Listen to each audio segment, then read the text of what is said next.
विद्यार्थियों नमस्कार, सुप्रभातम। ऑनलाइन अध्ययनम कक्षा अष्टमी सुभाषितानि भाग 3।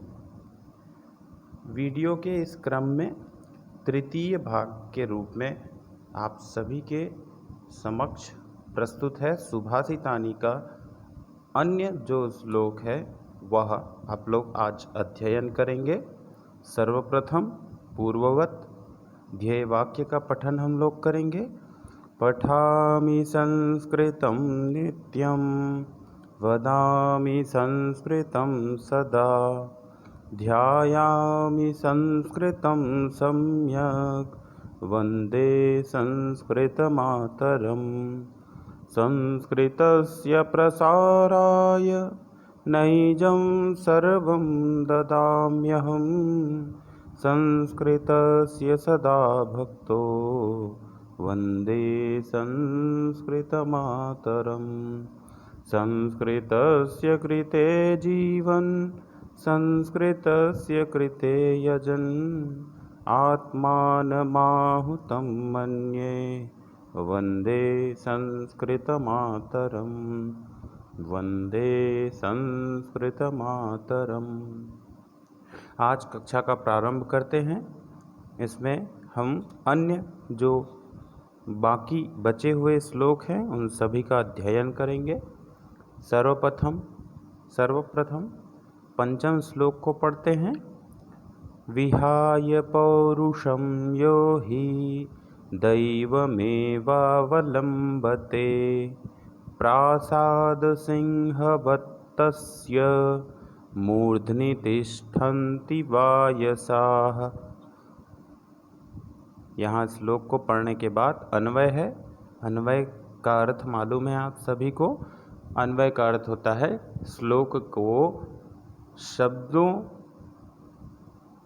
श्लोक में शब्दों को पृथक करके एक वाक्य के रूप में प्रस्तुत करना। यो हि पौरुषं विहाय दैवम् एव अवलम्बते प्रसाद सिंहवत् तस्य मूर्धनि वायसाः तिष्ठन्ति। शब्दार्थ को देखते हैं। विहाय का अर्थ है छोड़कर, पौरुषम मतलब मेहनत परिश्रम को, यह जो, ही निश्चय से, दैवम भाग्य को, एव ही अवलंबते सहारा लेता है, प्रासाद सिंहवत महल के द्वार पर बने सिंह की तरह, तस्य उसके, मूर्धनि सिर पर, तिष्ठन्ति बैठते हैं, वायसाह का अर्थ होता है कौवे। ठीक है। अन्वय करने के बाद शब्दार्थ को पढ़ेंगे। शब्दार्थ को पढ़ने पर शब्दों का पृथक अर्थ समझ में आ जाता है।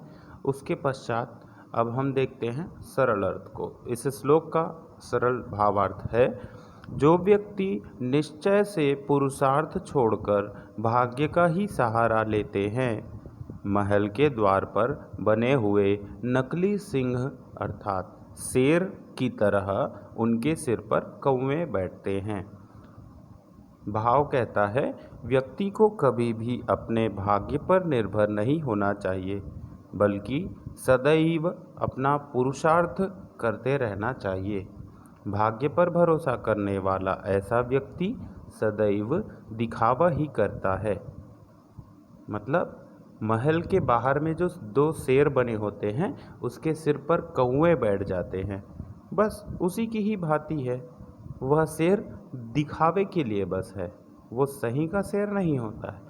तो इसलिए अपने भाग्य पर भरोसा न करके अपने कर्म को मनुष्य को करते रहना चाहिए। यही इस श्लोक का भाव है। दूसरा श्लोक पढ़ते हैं। पुष्पपत्रफलच्छाया मूलवल्कलदारुभिः धन्या महीरुहा येषां विमुखा यान्ति नार्थिनः। अन्वय करते हैं।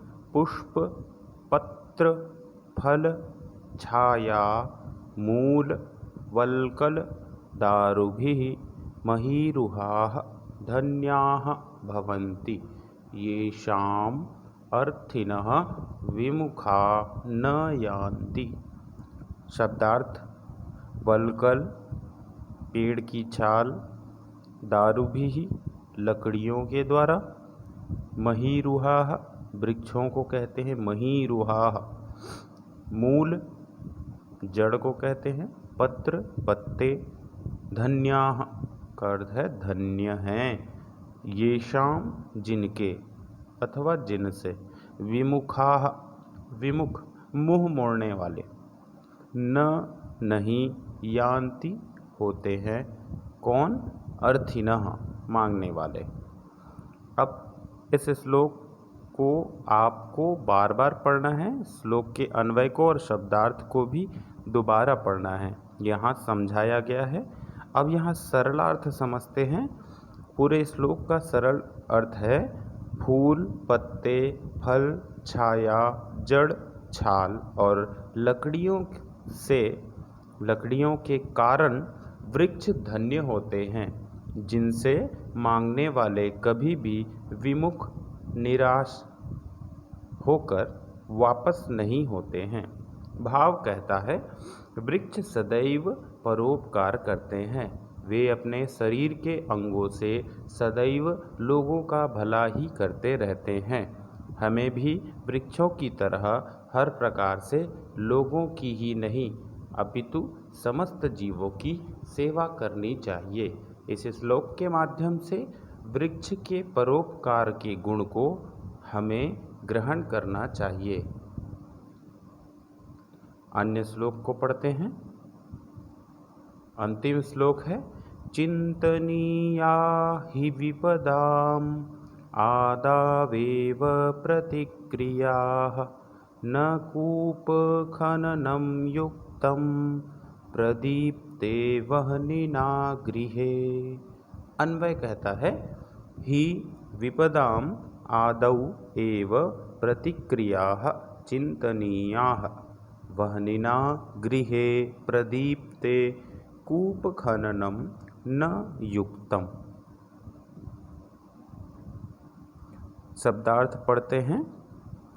कूप खननम कुआं खोदना, वह्निना अग्नि के द्वारा, चिंतनीयाः सोचनी चाहिए, विचार करनी चाहिए, ही निश्चय से, विपदाम मुसीबतों का, आदौ एव प्रारंभ में ही, प्रतिक्रिया समाधान उपाय, युक्तम उचितम उचित, प्रदीप्ते जलने पर, गृहे घर के अथवा घर में। शब्दार्थ को पढ़ने के बाद ही पूरे सरल अर्थ समझ में आ जाते हैं। फिर भी यहाँ सरलार्थ बताया जा रहा है। निश्चय से विपत्तियों मुसीबतों का शुरुआत में ही इलाज अथवा समाधान सोचना चाहिए। आगे से घर के जलने पर कुआं खोदना उचित नहीं होता है। भावार्थ समझ जाते हैं। प्रत्येक मनुष्य को समस्या का प्रारंभ से ही समाधान ढूंढकर रखना चाहिए, जिससे यदि समस्या आती है तो वह मुसीबत अथवा दुख का कारण न बन जाए। इसी में मनुष्य की भलाई है। समस्या सामने आ जाने पर समाधान ढूंढना उचित नहीं होता है। अर्थात घर जलना चालू हो गया और हम कह रहे हैं कि चलो कुआं खोदो, पानी निकालना है बुझाने के लिए, तो इससे कुछ ठीक नहीं होने वाला है। इसलिए समस्या का समाधान, जैसे ही समस्या उपज रही है तो उसी समय से ही उस समस्या का समाधान ढूंढ लेना चाहिए, क्योंकि तत्काल में हम उस समस्या का समाधान नहीं कर पाएंगे। इस प्रकार से सभी श्लोक आप लोगों ने पढ़ लिया। सभी श्लोकों का अर्थ भी समझ में आप लोगों को आ गया होगा। धन्यवाद।